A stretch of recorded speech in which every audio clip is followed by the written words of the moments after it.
Hey guys, welcome to my channel.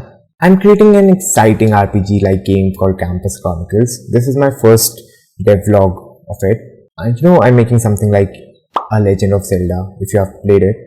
And through this devlog, I'm going to share a secret trick that helped me level up my pixel art journey. In 10 minutes, I was able to create from this to this. I will keep it as short as possible. So let's get started.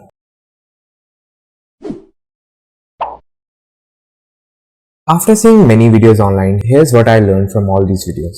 First tip, choose a platform. You can use any platform. I use Photoshop as I was familiar with it. There are many free tools online too. You can just search on Google free pixel art maker and you can choose any of them. Right. Now the second tip. See lots of pixel arts online that have already been made. Take inspiration of them. And maybe you can just try copying them.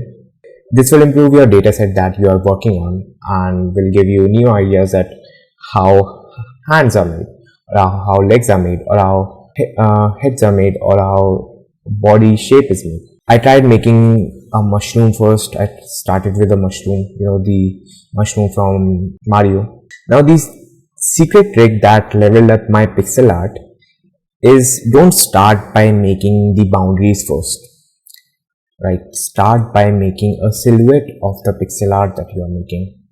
For example, I wanted to create a character, so I first made the silhouette by rectangular tools, the rectangular shape tool to make the head of the person, then the shoulders, then the legs, and then after creating a silhouette, I added the colors, the details of hands one by one over the silhouette that I made.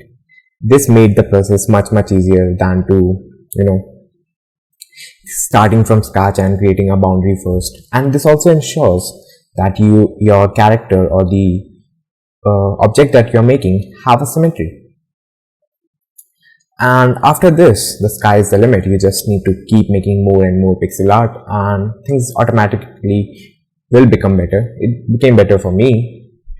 And this was all for the video. This was my first devlog. Thanks guys. And if I don't see you, good afternoon, good evening and good night.